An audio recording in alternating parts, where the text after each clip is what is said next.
Hello, everybody, and welcome to Wrestling Rundown. As you can see, Fluffy is in his suit. Fluffy looks good. You expect me to make any comments? Uh-huh. Realize that if I make comments, it's just gonna end up with our usual banter, yeah? Just make a comment. It's kind of obvious that you went babe hunting. I did not go babe hunting. Yes, you did. I did not. Yes, you did. I did not. Yes, you did. So how do you know? It's you. And I am awesome. Head down. No, not today. Not when Fluffy's in his suit. Head down. You know, I go to school today. The whole day. You look spiffy. Which is kind of awesome to hear. Or you look good. I like what you're wearing. A couple of them. Why are you dressed up? Because I want to be. But no, alas, I did not go babe hunting. But Alright. I digress, and we move on. Hold on, before we do. 8th period today, my teacher walked in the room, he looks at me and goes, "What the hell happened to you?" He goes, "I cut your hair, you put a suit on, you got new shoes, what is wrong?" I go, "I just wanted to look good." But, like I said, I digress, now we move on. Welcome to Wrestling Rundown, as stated before, where we talk about wrestling, Raw, SmackDown. It looks like due to Gary's schedule, we can still work out the shows early afternoons since he's working nights. And Saturdays, are you working nights too? It really just depends on when I'm scheduled. Okay, well you just have to let me know. I am mostly working nights. However, I will be working the day of the pay-per-view, but I get out of work at 4, so I will be able to enjoy the pay-per-view as well. Okay, so we have that. Alright, well, now we're gonna open up with WWE Monday Night Raw, episode 1016, if I am correct. The show this week actually opens with the synopsis of the show, what happened last week. It honestly was just a quick review last week. Kind of made it a little more interesting than usual. And what it shows a few things that are going to happen throughout the night. I liked it. They should keep doing it. Gary, however, has a differing opinion on this, but I will let him air his grievances. Yeah, not exactly grievances, but just in general, I want him to sound smart. Just in general, to me, it just kind of makes it seem that it's more of a reality show and less of a entertainment sports show, which is what it's supposed to be. So, it can. All in all, it was an interesting idea. I just think that they kind of went about it just a little bit of a wrong way, or too mainstream, I should say. So, yeah. With that, we move on, and our first match of the night, which I like they've been doing this, they've been actually making matches instead of, open mic, as they were doing. I kind of, enjoy it. Randy Orton's going to take on Dolph Ziggler in a singles match. This match was more or less, it was exciting for the first match of the night. Crowd was loving it. It ended with Orton getting this decisive victory over Ziggler. However, towards the end of the match, what's his name? Ricardo Rodriguez. I caught myself there. No, it was Alberto. Was it Alberto? Alberto jumped up onto the apron. Tried to distract Randy. Didn't quite work in Orton's Del Rio's favor. My bad. However, the attempt fails. Like we just, kind of stated. And Orton wins the match. After the match, they're both double teamed by he's double teamed by Ziggler and Del Rio. That's when Ricardo jumps onto Orton's back. Which obviously is not a good idea. Anyway, Teddy Long would come out. He'd restart the match. And, since this is a super show, I'm going to do something super verbatim. And we're going to make this a tag team match because Kofi came out to help Orton. So, now we move on to the actual tag team match, which I will turn it over to Gary on this one. The match didn't really seem anything out of the ordinary. It was just a typical heat of the moment situation, and where the party was just grouped up as it had occurred. So the match was, I wouldn't say it was great.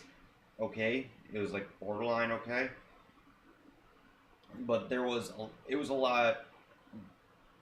The last match was a lot better, and it definitely kind of slowed down the pace a lot for the show. They started off on a great pace, but when this tag team match came around, it just really kind of died down? Yeah, it died down quite a bit. The match really didn't live up to its expectations. Yeah, the hype that it had. So, just a little side note, guys. We're kind of tired. We know this is WWE. It's scripted, yada yada, and we get this whole thing. But we're fans. We enjoy it, But the thing is that even though we enjoy it, there are things that just we don't like, which would be, outside distractions to get cheap victory. It's not worth it. It doesn't show good character like the WWE should exhibit. And that's something that the WWE brass should work on. And I've had this grievance before, and I'll say it again, and having the WWE get the officials and the interviewers and all of them involved and eventually getting attacked by superstars is also another thing that they really just shouldn't do. I get the referee part. I'm going to disagree with you. I mean, it kind of spices up the storylines. The refs a little bit. But to the point of having Kane chokeslam Josh Matthews and all that. Yeah, that's just you shouldn't. They're not even trained professionals. It's just, I mean, you can tell that they're not trained professionals on just the way they land. Well, unless you're Jerry Lawler, but Well, no, I'm talking Matt Striker and. Well, Striker Josh used Matthews. to be a wrestler, actually. Yeah, but I mean, he's so out of it now that remember when Kane chokeslammed him the one time? He literally landed on his head, and he just really wasn't. It's just not something that. Yeah, I'm digressing. But anyway, if you think this is bad airing our grievances, wait till later. Because we both know where this is gonna end up. Anyway, we're gonna move on. Next up, we're gonna both kind of talk about this one, the AJ scandal. I use the term scandal loosely.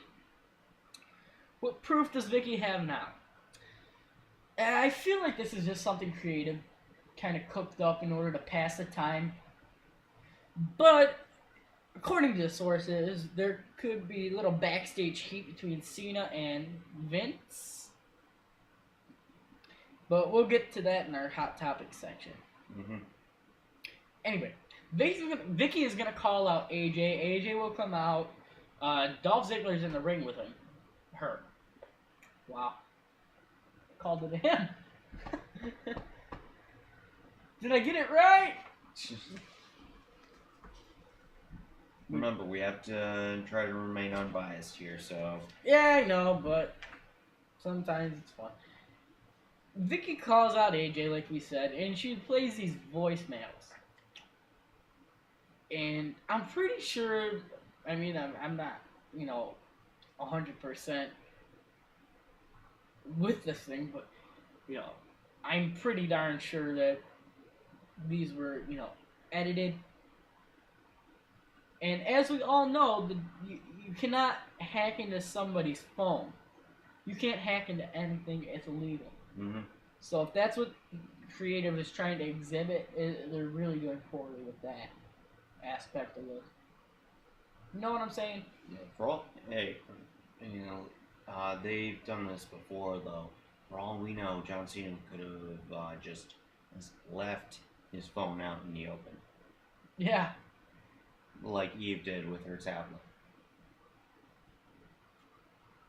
true. So, I didn't really make that connection, but you know. Yeah. Anyway, Cena comes out. He's pretty pissed at this point. He basically AJ's trying to hold him back, and AJ finally turns around, looks at Ziggler, and just done. mm-hmm. And then Cena proceeds to just jump, which was pretty, funny to say the least. Mm-hmm. I do want to say one more thing about this. I'm trying to think. I'm a little lost at the moment. Are we getting? You really?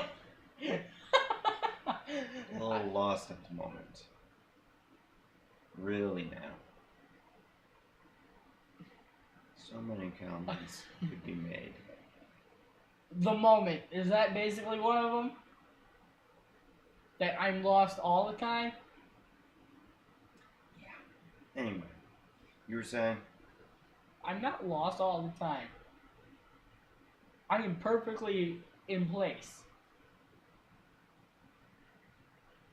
Then where the hell is this? I don't think it's hollow.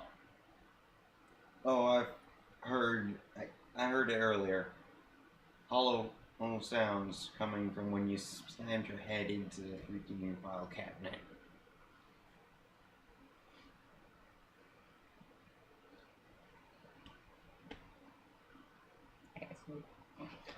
Anyway, we're just gonna move on. We're gonna push this AJ scandal out of the way for now. I'm pretty sure Vicky will have something cooked up next week too. Most likely. Anyway, the Big Show is in action against William Regal and Gary. Have fun. All in all, this match was just a complete squash match. It was painful to watch, really. I mean, after what happened with Lawler, I'm still in the mindset of the veterans, unless if they are constantly in the ring, constantly wrestling, and they are medically cleared to do so, I honestly think that well, Regal is medically cleared. Well, it's just I just really don't like the idea of having WWE bring in their vets to do the wrestling. Because, I mean, seriously, they have a bunch of people in the roster that they don't use. Might as well use them. I mean, we've said this so many times before, anyway. Yeah. And, I mean, this is just another way that WWE's been avoiding using superstars. Speaking of superstars that aren't being used, the Fandango dude we told you about last week. Yeah, we got a closer in-depth look through the commercial break. At the beginning, when they aired the first vignette, it was Fandango with a double O. Well, the following week, WWE dropped that and just made it Fandango. Just singular O. Yeah, I'm pretty sure people were calling them going, how the hell do you pronounce this? Fandago, Fanduigu? It's actually a wrestler already. He's actually a wrestler already. He's just trying out a new well, persona. he won NXT. He's trying out a persona. He won NXT, and he's usually on Santino's Foreign Exchange. So, like I said, that he's just trying out a new persona then. Anyway, we're gonna move on. Gary. Yeah, it was so predictable. I mean, Regal tried to fight back, and I use the word very, very loosely, because he was against the Big Show. There's really nothing that he could have done. Yeah, no. And pretty much it came to the point where Big Show after Big Show won the match, we saw Regal's chest, and there was a fucking handprint on his chest. Oh, it was so red. Yeah. So it's just like, seriously, complete squash match. I did not enjoy it one bit. And if anybody out there did, I really, yeah. I'm gonna take a quick break. Alright. Anyway, the next match was a Divas match. Layla versus Kaitlyn for the #1 contender spot for the Divas Championship. Now, what happened was that Eve was on commentary, and she was more or less saying how she feels that she shouldn't have to face these two because she's already beaten them X number of times already, and she feels that they don't deserve another shot at the Divas title. Kind of a double standard. Yeah. But the match was quick, and in the end, Kaitlyn won. So we get to see Kaitlyn face Eve once more for the Divas title. Next, we're going to move on. Mm-hmm. We're definitely both going to cover this. Sorry, I'm back. Mm-hmm. We have the long-awaited return of Jerry the King Lawler. Mm-hmm. And we've definitely been waiting for it. Long live the King. About 9 weeks it's been. Yep. Anyway, as Jerry walks to the ring, he looks well, and we're happy to have him back. Mm-hmm.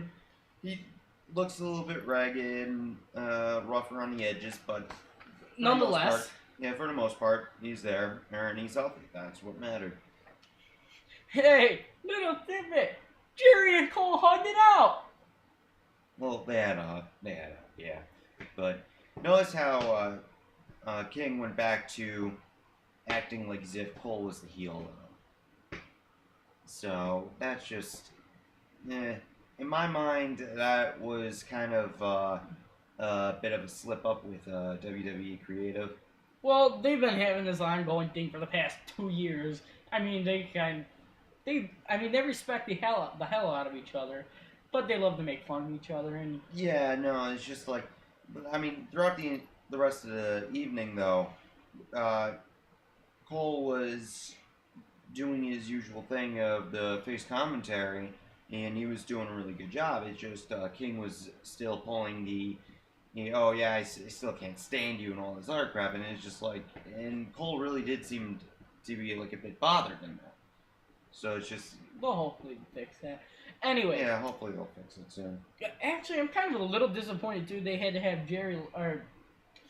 Jim Ross go back. They should have kept him out there. Yeah, I really think they should have done that too. It would have really lightened it up a little bit. Yeah, I mean, with the three of them together, it would have made a very good commentary team, and it was just. Anyway, like we were saying, when Jerry's talking, his voice is a little rasp. He's in the ring, he's thanking everybody for the prayers and the get wells, and he couldn't be happier. And then it all goes downhill.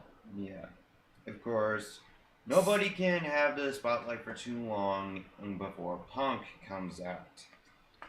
Like, really, Punk, he goes, he says he's gonna beat Jerry to death. Wait till I get to the end of this. Yeah. He also says that a side effect of wrestling with CM Punk, well, Punk says this himself, that a side effect of wrestling with him is having a heart attack, and that the whole heart attack was to steal his spotlight. He also says, try not to croak. Before the pay-per-view. Yeah. Paul Heyman then goes on to recreate Lawler's heart attack, just to make fun of him. Not recreate it, just to mock him. Yeah, and that was just... Now this is the part where we're going to air grievances again. This is what really pisses me off. I don't care if you're in a persona, heel, face, whatever you are. You need to at least have the respect and decency to, try not to croak. That's so disrespectful. Yeah, I mean, here's the thing. Creative, they just jumped on an unfortunate opportunity. And it was just really something that they shouldn't have done. It wasn't a part of their scheduled broadcast, as there was a real life emergency, and it would have been a tragedy had King had died. And they He really was clinically dead for like a few minutes. yeah, and it just they really should have just kept it as that. It was a real life experience. They should keep it out of the script because it's just all in all, it's just complete bullshit. I mean, I could stomach Punk jumping in because the King had a bit of time in the spotlight, but I mean, in really just, I mean, it's not even the "don't croak before the pay-per-view" comment that got to me. It was just the freaking, oh Jesus, it was Heyman. Yeah. That really pissed me the hell off, and it's just. I mean, once again, if anyone found any amusement in that whatsoever, I just. Really, it's just. If you find amusement in that, then what the hell is wrong with you, really? Exactly. I mean, like I said before, you know, whether you're in heel, persona, whatever you're in, whether you're a character, whatever it is, you still should at least have the decency to be respectful to somebody who had a heart attack and then not come on TV and tell them, I hope you don't croak before the pay-per-view, or, you know, mock his heart attack. That's so just... And WWE put so much time into, you know, don't be a bully, be a star thing, when they're doing it all along. Yeah, it's just.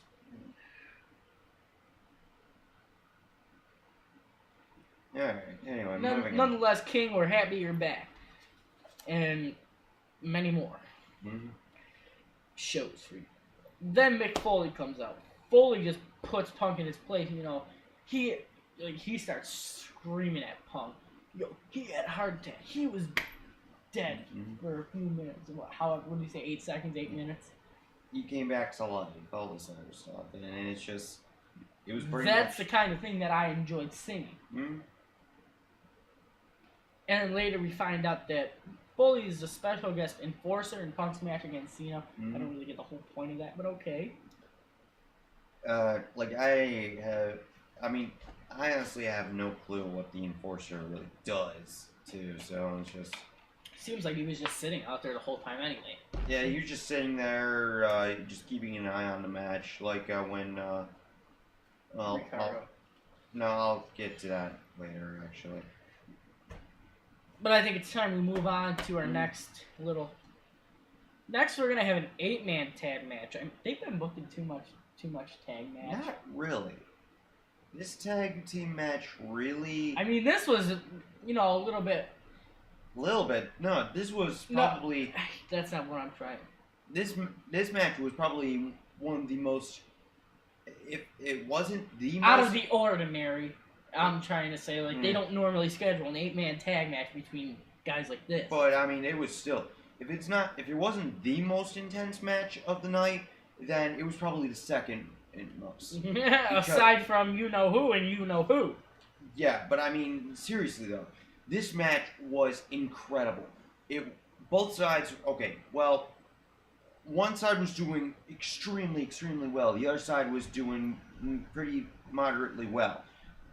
Just all in all, this tag team match was well done. And I thoroughly enjoyed it. Oh, yeah. But anyway, our 8-man tag matches between Sin Cara, Rey Mysterio, Justin Gabriel, and Tyson Kidd. Versus the Primetime Players and Primo and Epico. With Rosa, with Rosa on the side. Yeah. With Rosa on the side. Anyway, Ricardo comes out as the match starts. As the match is starting. And delivers a note to Rosa Mendes from Del Rio. We can only assume it was from Del Rio. But, yeah. I mean...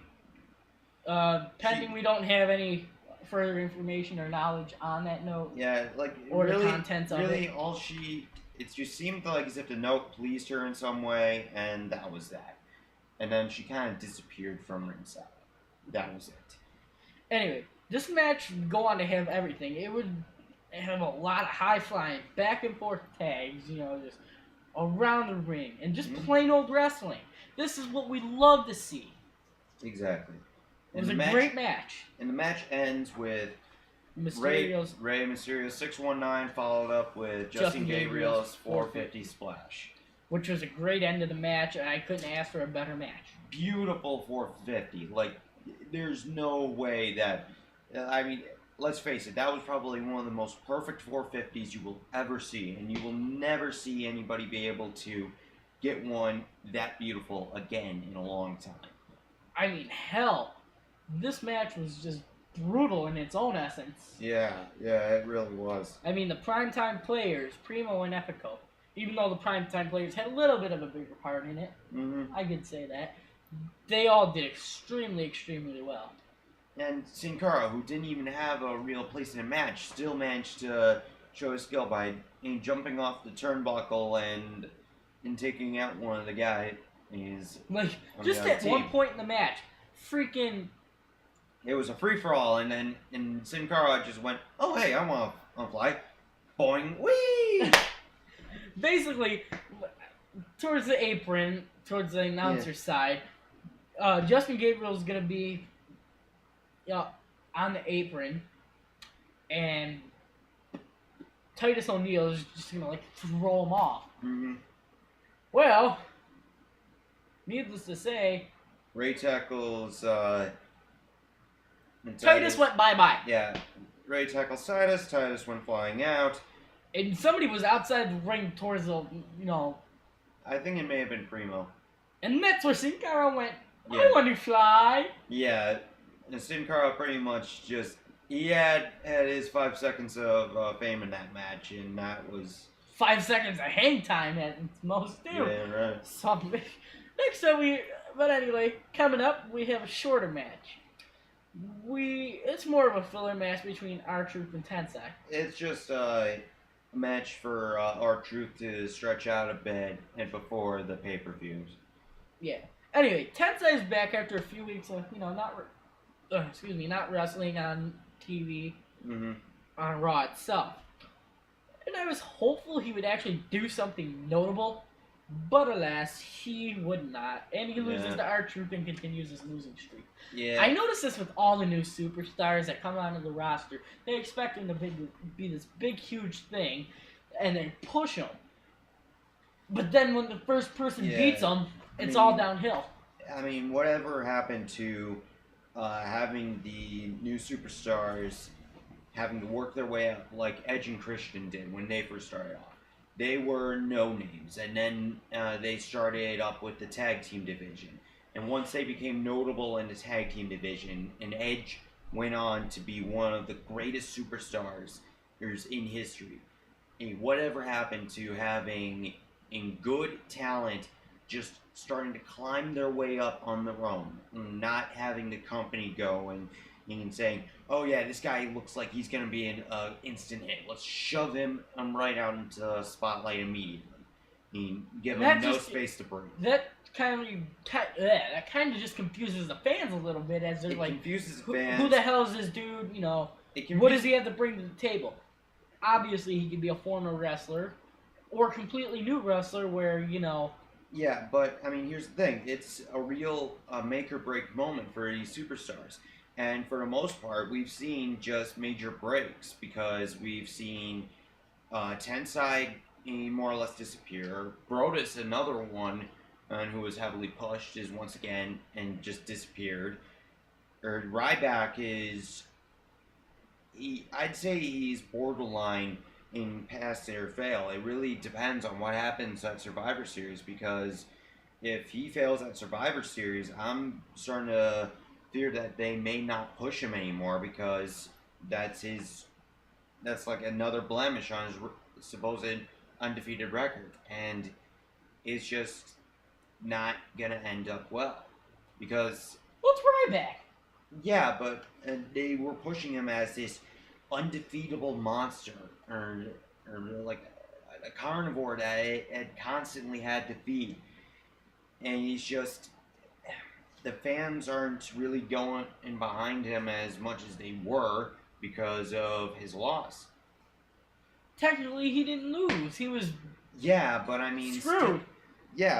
still, everybody had high hopes on him becoming the next WWE champion and taking it away from Punk, but obviously, Dumb shit interfered. exactly.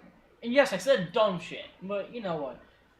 Anyway, R-Truth wins, and we had also Cesaro ringside, and he was wearing a man purse. Satchel, man purse, doesn't really make much of a difference.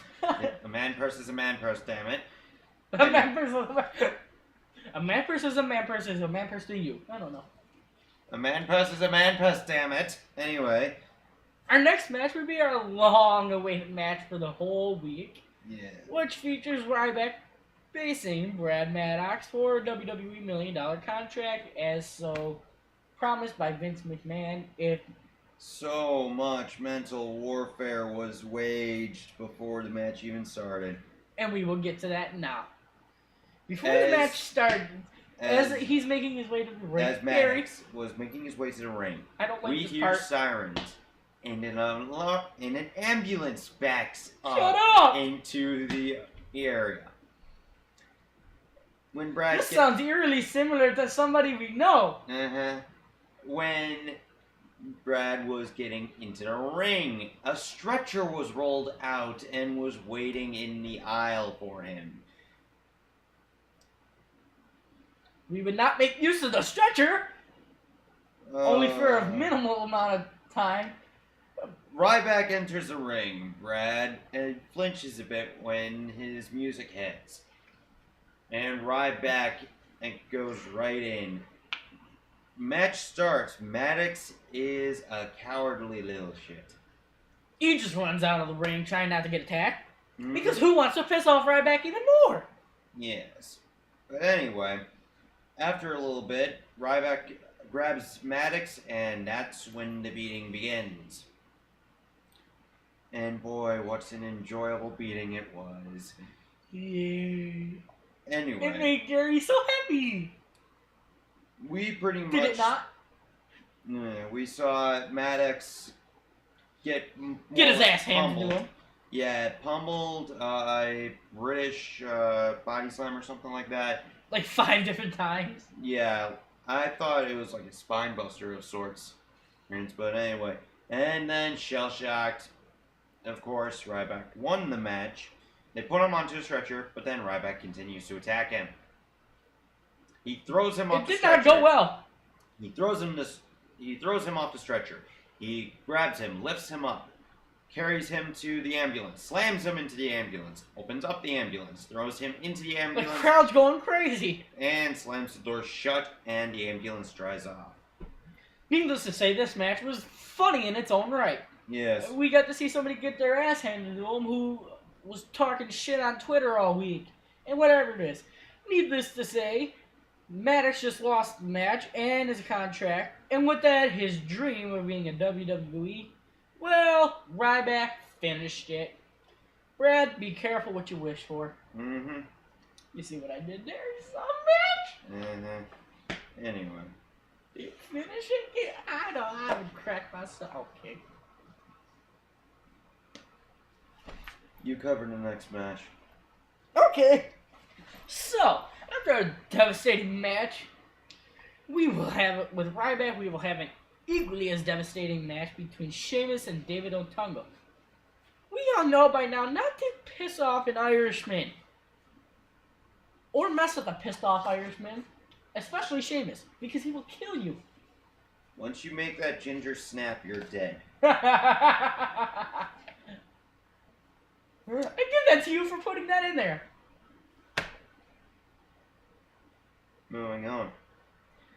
Anyway, after a short-lived offense for Otunga, a very, very short-lived offense, Sheamus hits a bro kick and wins the match. Sheamus cuts a little tiny promo, and Big Show appears on a Titantron, and he's just hitting Regal with a series of gut shots. I mean, these gut shots had to be devastating. And finally, Regal Big Show just took his fist and boom. Second time in the night. Oh, it was just painful to watch. Mm-hmm. It was no, actually, it was only the first WMD actually successfully hitting Regal for the night. Because Big Show had won off of a choke slam. So, yeah. Anyway. Next, we have Daniel Bryan. Apparently, Daniel Bryan's a little bit jealous of Kane's teammate this week. Which we know who it is. It was The Miz, of course. Mm-hmm. Who would be the final member of Team Foley. Surprise, surprise. Yes, actually. And yes, folks, it is what you think it is. Hell's frozen over. The Miz has become a face. Or is getting there, more or less.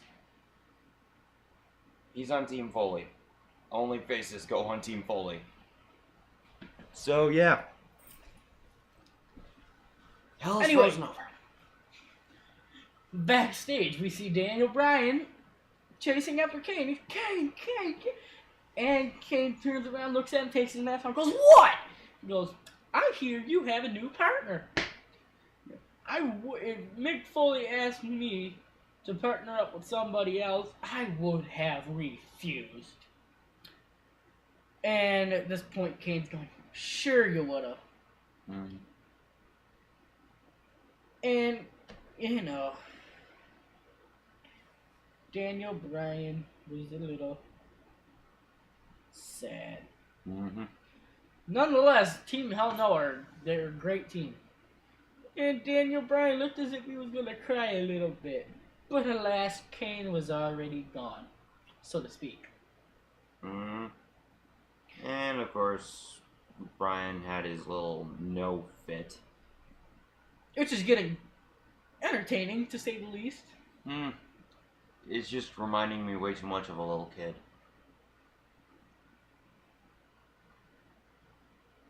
Oh, like you? Coming from the guy who constantly, he does things that result in his head getting slammed into stuff. My head doesn't get slammed into anything except reinforced steel. You know, what's in earth? And concrete. Shut up! And earth. Shut up! And wood. Shut up! He's making this difficult for me. You make it difficult for yourself. Yeah, I'm gonna make it more difficult for you in a minute. I'm gonna watcha you. Watcha? Go back to the show. You can't successfully watch on me no matter how hard you try. Anyway, back to the show. Our next tag team match is between Kane and The Miz and Team Rhodes Scholars. Mm-hmm. This match was actually the better of the past few matches these superstars have been featured in. Mm-hmm. And it's not because Daniel Bryan's not in it. Of course, he had to steal a spotlight a little bit before the match. Anyway, It was because there was actually a decisive winner, and no one took shortcuts. Mm-hmm. And I don't think Sandow ran away. I don't think he has. Yeah, he's definitely grown a pair ever since he's been in the tag team with Cody. In the end, it would be Kane who would pick up the win with his one-time teammate, The Miz. Mm-hmm. Next, for our main event, we have a one-on-one match that features John Cena and CM Punk, with Mick Foley as our special guest enforcer. This match was actually fast-paced and everything was on point. We also had a delayed 5-knuckle shuffle. Mm-hmm. These two superstars know each other in the ring so well, they're able to pick up on whatever move they're doing, or just reverse it. That's why seeing those two compete is always so exciting.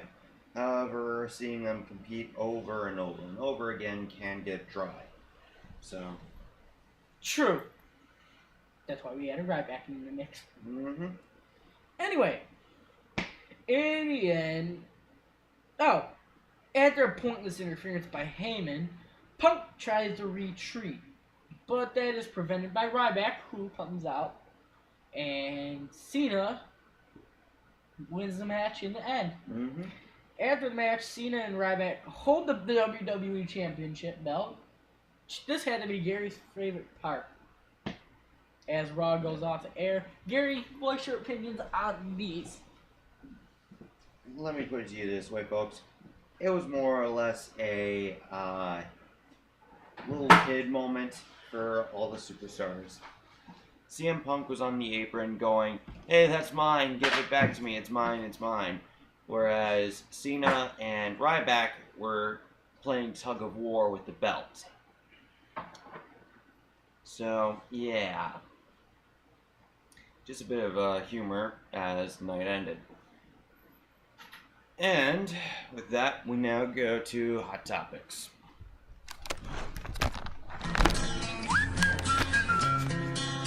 Can you blow my whistle, baby, let me. Hello, everybody. Welcome to Hot Topics portion of the night. I decided we'd change it up a little bit. So yes, I am in a different location. No, I'm not. I'm just in the back of the screen again. But we are going to start off our Hot Topics with what's next for Ryback if he loses at Survivor Series.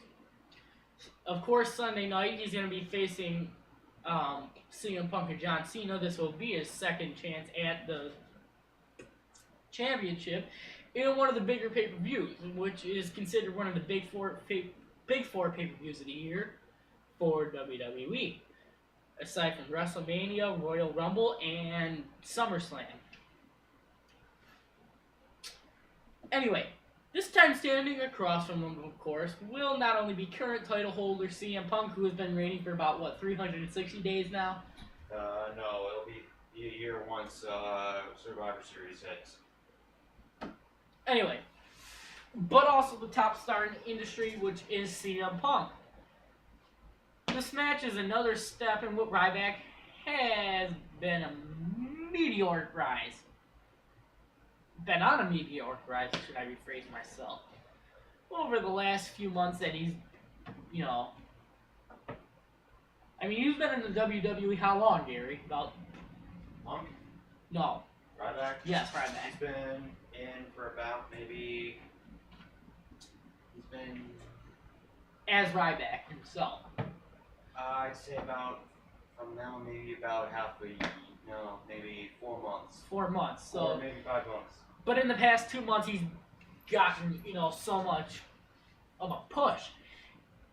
It is definitely a sign that Vince McMahon and his advisors were impressed enough with Ryback's showing at last month's Hell in a Cell, and the fan reaction of the former Nexus member. They will continue to push throughout his, title scene. Is that what I'm looking for? Yeah. As impressive as this climb up the ladder has been, especially since it has occurred in such short order, because normally, you have superstars that they wait a year or 2 years just to get a WWE title shot. They kind of work their way up from mid-card. You know what I'm saying? Yep. Anyway, one must wonder what happens if he once again fails to capture the championship. WWE must walk a very, very fine line with their newfound main event star.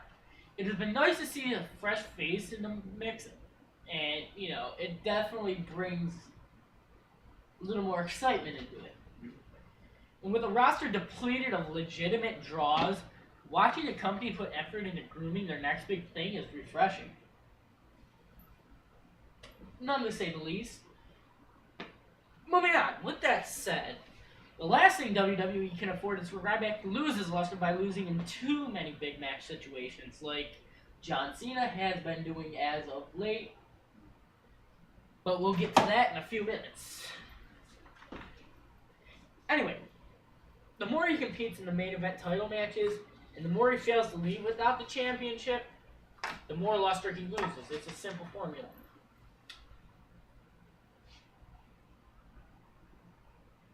Looking for a spoon?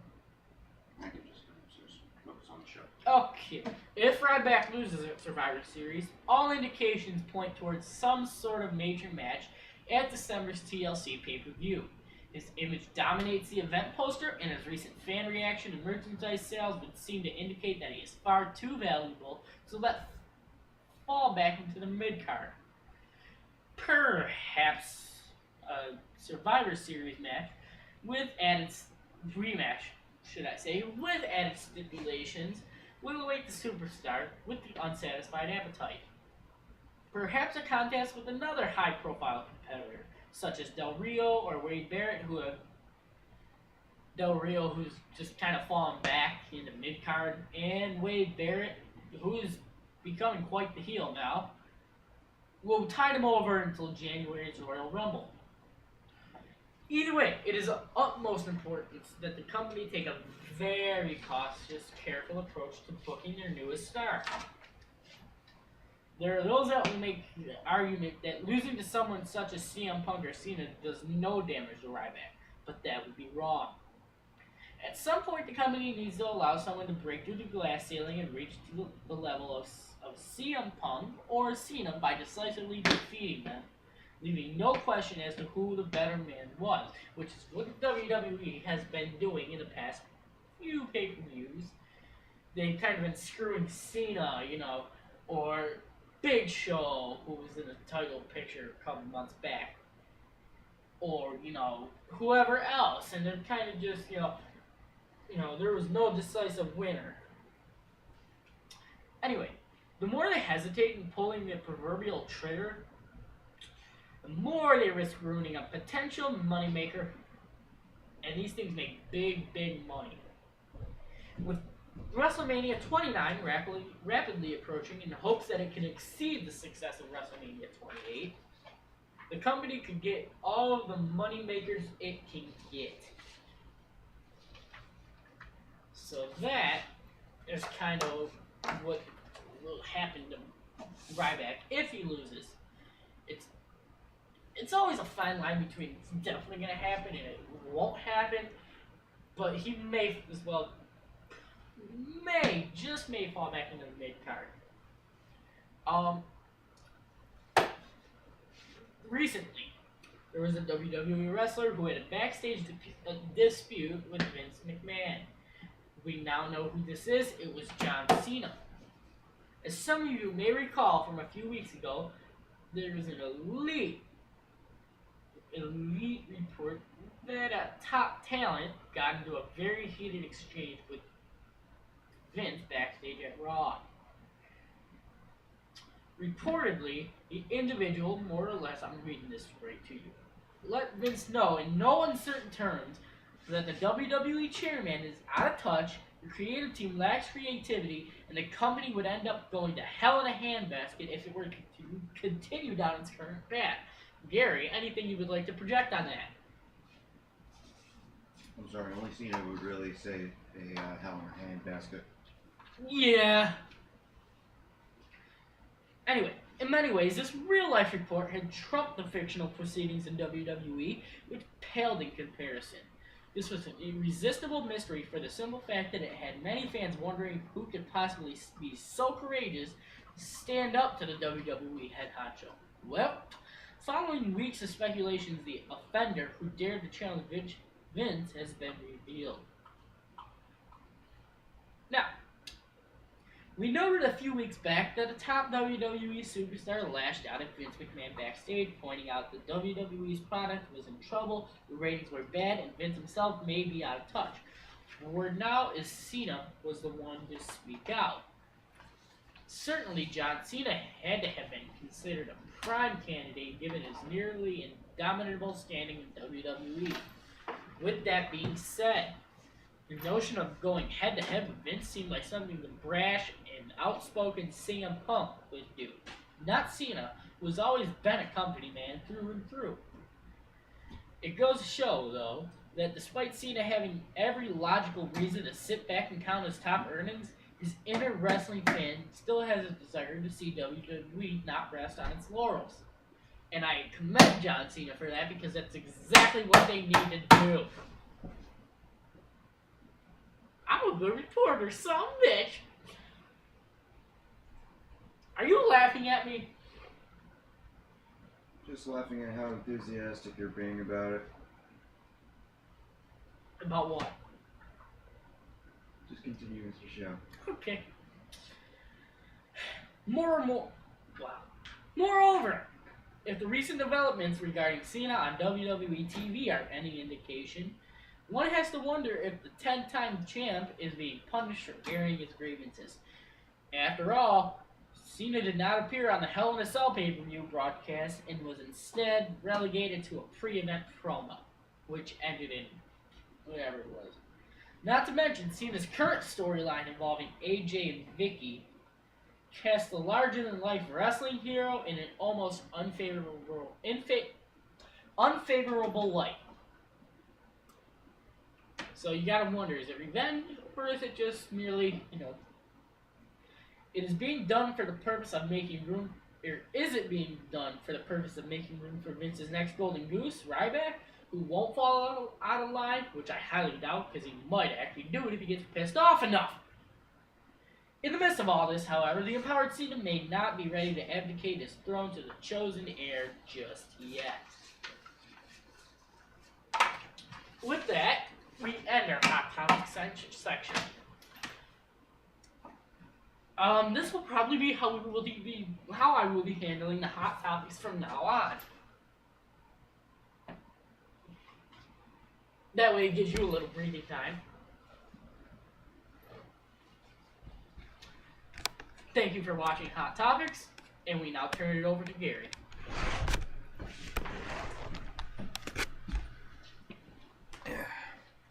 And so that's our show, folks. Hold on.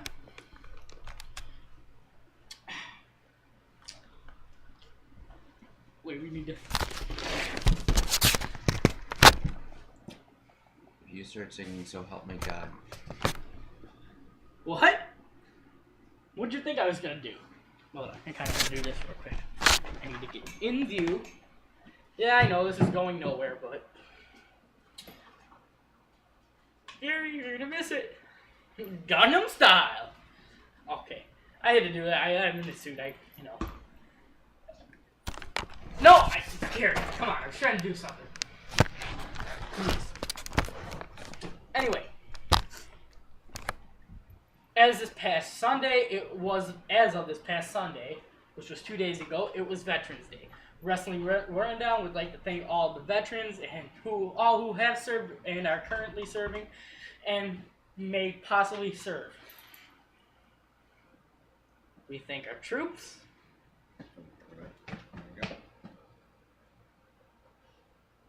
And God bless America. I couldn't have said that any better myself.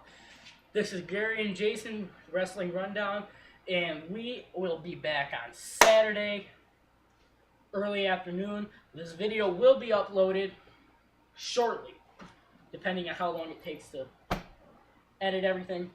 Anyway, we will see you on Saturday. Thank you for spending this day with us. This, not day, but more or less few hours. And hour.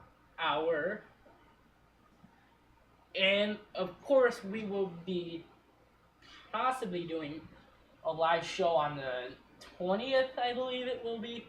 18th, 19th. I believe on the 20th we could schedule a live show, but it'll have to run a little bit shorter. And it'll depend on work schedule. So, but definitely, he works early. He works nights, so he usually has to be in work by 6 o'clock. I mean, if we can knock everything out by 5 o'clock, he could be home by 20 after 5 usually. Yep. So now you're rambling. But I'm just kind of giving you an update on what's going on in the WWE here. I look damn good in the suit, as we have established.